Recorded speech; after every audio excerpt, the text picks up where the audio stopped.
అందరికీ నమస్కారం. కరెక్ట్గా 5 నిమిషాలు ఇచ్చారు, కానీ రామ్మోహన్ నాయుడు తర్వాత మాడతాం కొంచెం ఇబ్బందే. మనోడు మొదలు పెడితే ఆపడు. మిమ్మల్ని అందరూ చూసిన తర్వాత జ్యూరిక్లో ఉన్నానా జోపాలంలో ఉన్నానా డౌట్ నాకు వచ్చింది. ఎందుకంటే ఈరోజు మండే ఆఫ్టర్నూన్ ఇంతమంది వస్తారని మేము ఊహించలేదు. కానీ సెలవు పెట్టారు, డుమ్మా కొట్టారు. కానీ ఈరోజు గౌరవ ముఖ్యమంత్రి చంద్రబాబు నాయుడు గారు ఏం చెప్తారో అని వినేదానికి పెద్ద ఎత్తున ఇక్కడ తరలి వచ్చిన యూరోప్ ఎన్ఆర్ఐ టీడీపీ సభ్యులందరికీ పేరున నా హృదయపూర్వక నమస్కారాలు.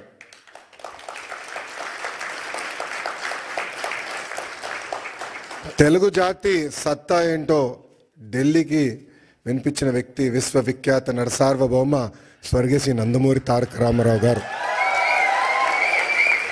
తెలుగు జాతి సత్తా ప్రపంచానికి వినిపించిన వ్యక్తి మన ప్రీతమ నాయకుడు చంద్రబాబు నాయుడు గారు. చంద్రబాబు నాయుడు గారు ముఖ్యమంత్రి అయినప్పుడు కరెక్ట్గా నేను 8th క్లాస్లో ఉండే. నాకు ఇప్పుడు కూడా ఆ 10 సంవత్సరాలు 94-95 నుంచి 2004 వరకు మనం ఒకసారి చూస్తే ఒక్క ఫోటో సమ్మప్ చేస్తుంది ఆయన పరిపాలన.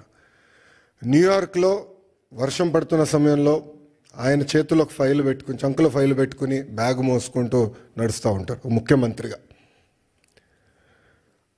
ఆనాడు ఆయన విజన్ 2020 అంటే చాలామంది ఎగతాళి చేశారు. కానీ ఈరోజు తిరిగి వెళ్ళి హైదరాబాద్లో చూస్తే ఆయన చెప్పిన ప్రతి మాట ఈరోజు నిజమైంది.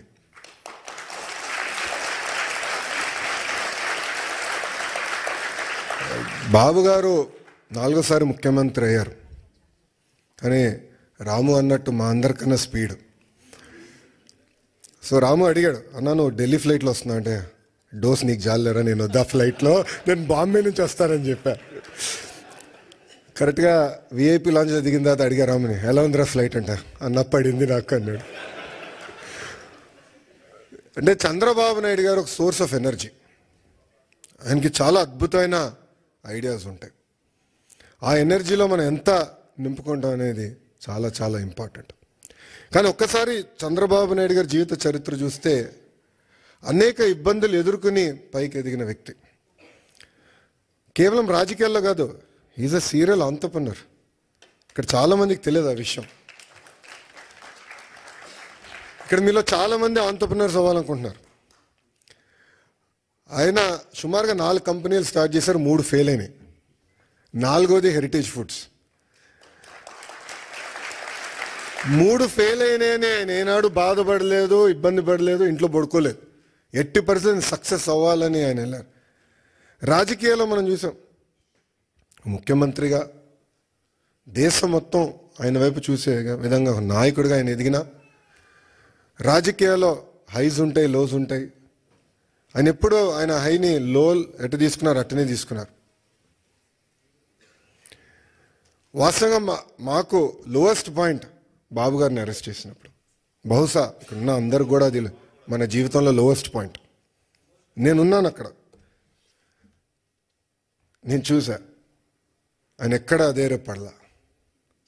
చూశారు, జడ్జి వైపు కూడా నవ్వుతా చూసి నడుచుకుంటూ వెళ్ళారు. ఎక్కడ అధైర్యపడలా. 52 రోజులు ఆయన బంధిస్తే మేము వెళ్ళేవాళ్ళం ములాఖాత్కి. మళ్ళీ అక్కడ కూడా మాకు అక్షంతలు పడేది.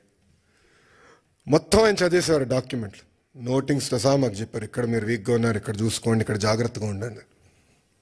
ఎప్పుడు అధైర్యపడలా. ఆయన బయటకు వచ్చిన తర్వాత కూడా ఒక సింహంలాగా వచ్చారు. ఆ విజువల్స్ మనందరం చూసాం. ఇది మీ అందరికి ఎందుకు చెప్తున్నానంటే, జీవిత ప్రయాణంలో మనందరం అనేక ఇబ్బందులు ఎదుర్కొంటాం. ఒక ఆంటర్‌ప్రెన్యూరల్ జర్నీ అవ్వచ్చు, పొలిటికల్ జర్నీ అవ్వచ్చు, మనందరం అనేక ఇబ్బందులు ఎదుర్కొంటాం. కానీ నమ్ముకున్న దానికోసం అహర్నిశలు కష్టపడితే మనం ఆశించింది, ఆలోచించింది సాధించగలుగుతామన్న నిజం స్వరూపం గౌరవ ముఖ్యమంత్రి చంద్రబాబు నాయుడు గారు. ఎన్ఆర్ఐస్ అంటే నాన్ రెసిడెంట్ ఇండియన్స్ అంటారు. నాకు మటుకు మీరు ఎంఆర్ఐస్, మోస్ట్ రిలయబుల్ ఇండియన్స్. మీరు యూరోప్కి వచ్చి దశాబ్దాలైనా మీ మనసు ఎప్పుడు ఆంధ్ర వైపు ఉంటుంది. 2019 నుంచి 24 వరకు రాష్ట్రం దారి తప్పిందే, మన అనేక ఇబ్బందులు ఎదుర్కొంటున్నాం, మన పరువు పోతుందని చాలామంది నన్ను కలిశారు, నాతో మాట్లాడారు, నాకు వాట్సాప్లో మెసేజ్ పెట్టారు. వాళ్ళందరూ ఒకటి చెప్పా, కలిసికట్టుగా పోరాడితేనే ఆ సైకోని మనం తరిమి కొట్టచ్చని. అది చేసి చూపించాం, కలిసికట్టుగా సాధించాం. 93% కాదు రాము, 94% సీట్లు మనం గెలిచాం, 1% తగ్గించాం. అది మనందరి కృషి. ఆ 5 సంవత్సరాల్లో ఇక్కడున్న మీ అందరి సహకారంతో అనేక సంక్షేమ అభివృద్ధి కార్యక్రమాలు కూడా మనం చేశాం. అమరావతి ఉద్యమం కానివ్వండి, దాని తర్వాత ఇప్పుడు చూపించినట్లు యుక్రెయిన్లో తెలుగులు ఇరుక్కుంటే వాళ్ళని తిరిగి భారతదేశానికి తీసుకొచ్చి బాధ్యత తీసుకున్నాం.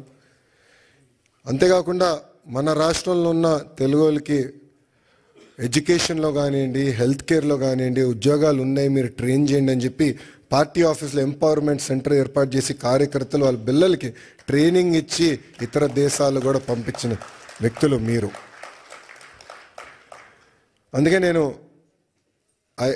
హెచ్ఆర్డి అదేవిధంగా స్కిల్ డెవలప్మెంట్ మంత్రి అయిన తర్వాత ఒక ఆర్గనైజేషన్ ఉంది, అది ఉందని కూడా నాకు తెలియదు వాస్తవంగా. ఆ ఆర్గనైజేషన్ పేరు OMCAP, overseas man power corporation of Andhra Pradesh. అదొకప్పుడు బాబు గారే బ్లూ కాలర్ వర్కర్స్ అంటే కన్స్ట్రక్షన్ వర్కర్స్ మిడిల్ ఈస్ట్కి వెళ్ళేదానికి ఒక ఆర్గనైజేషన్